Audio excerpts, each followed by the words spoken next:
Welcome back to this YouTube channel, The Smarter Manager. And today I'm going to be speaking to project managers who are new to the field or people who have learned it through being in the field. And what I'm going to do over the next 10 to 12 lessons is go through and speak to some of the fundamental concepts that are a little broader than you would pick up while doing project management. There are some concepts that people in working with project managers and junior project managers especially, some of these concepts are missing because they've never gotten the time to look at them holistically. So I'm going to try and keep these videos to 10 minutes long. It's going to be a series of 12 videos just looking at some of the fundamental concepts of project management. So let's dive right in. First one that I wanted to look at is what is called a triple constraint. And that's a terminology that is used in modern project management and is widely used across almost every industry. And let's get right into it. What is the triple constraint? It's an interdependence type of relationship that is created between three factors. Project management triangle is another terminology. It often creates a visual model for competing priorities. And it was made popular by the PMBOK Guide, which is the Project Manager's Book of Knowledge, which is sort of the Bible of academic content for project managers, established by the Project Management Institute. So I would have spent a lot of time studying that for PMP and Masters. So I'm bringing that to you now to say, hey, here's a minimum that you need to understand as project managers. The triple constraint, let's start with the first one. The first one is scope. And what is scope is the project goals, the clearly outlined objectives and direction. We often use the terminology deliverables, which sometimes is left to mean the tangible outcomes of a project, but deliverables can also be intangible if you're delivering software or anything like that. There are several features that may be a part of the package that you are creating that is also a part of the scope. And I would be remiss to not mention that a major way for you to define your scope is to obviously be very clear, be very detailed, but do not be opposed to defining scope by defining exclusions. This project does not include, and you state the things that may be ambiguous, but you want to define from the onset that is not included in this project. The second pillar is time.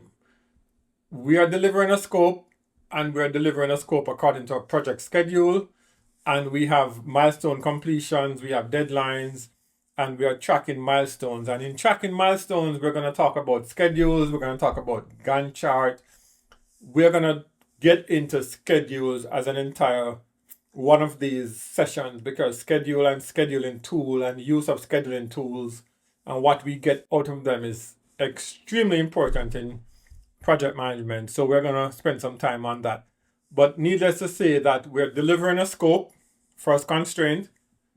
We have to deliver it within a certain time.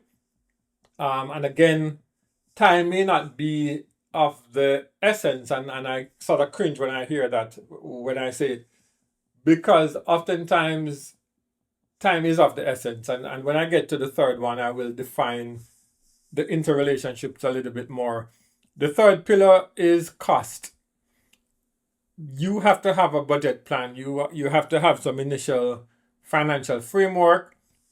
One of the famous projects that many have studied is the Sydney Opera House, which was famous for going 14 times over what was budgeted. So in today's world where resources are extremely limited and we're asked to do more with less, we really as project managers do not have that luxury.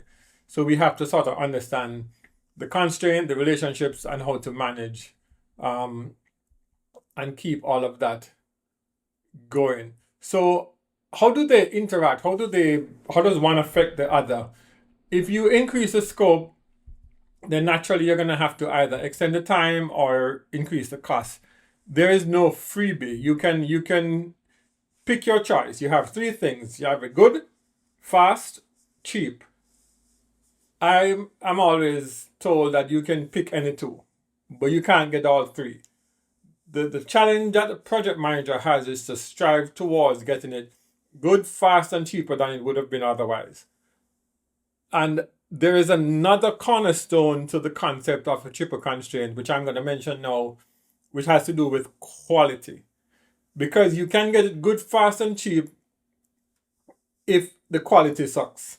And that's clearly not what anybody is striving after. Quality is sort of an implicit part of why we are managing projects as professionals. So it is not an explicitly called out cornerstone because it is sort of implicit that you build in for quality in your scope, you build in for quality with the managing of your budget, you build in for quality with the use and the execution relative to the clock, which is measuring time. So the triple constraints will affect and has to be a part of how we impact the project as project managers. So communicating with your stakeholders.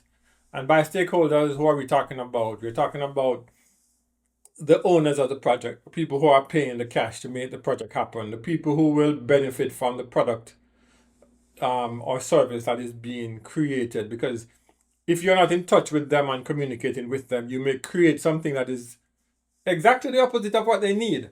So you want to make sure that there is clear communication. And obviously communication with the project team that's executing the project is extremely important. Not just communication with, but communication between.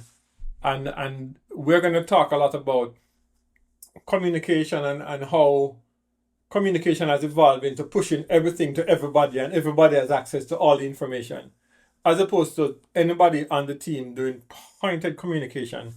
And we're going to talk about that in one of our sessions.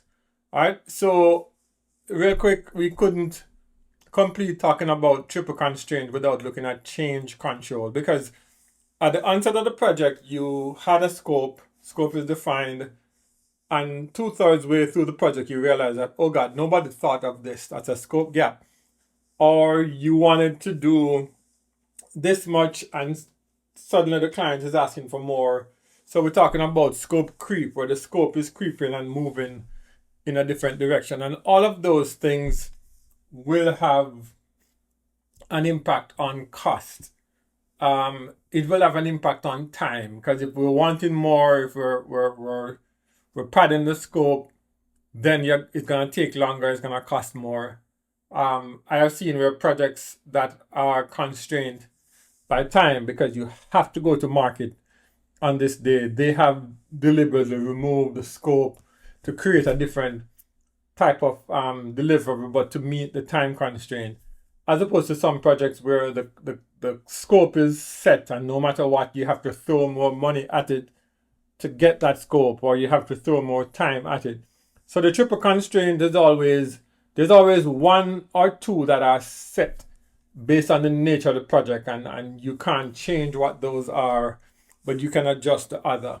So that's sort of super important to understand.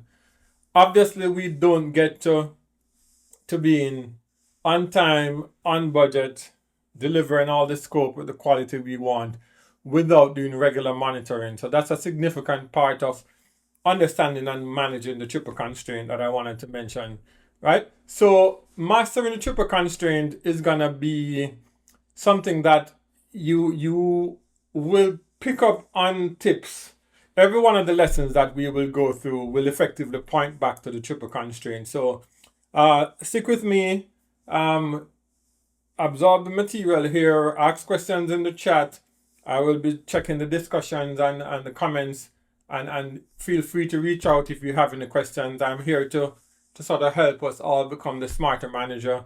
And this platform affords me that opportunity to reach more people. So I enjoy the comments, I enjoy the DMs, and I want to say, if you like this, go ahead and hit the like button and subscribe, and more importantly, share this with someone who you think would benefit from this, right? So until next time, we spoke about the balance, we spoke about remaining flexible, building a reputation.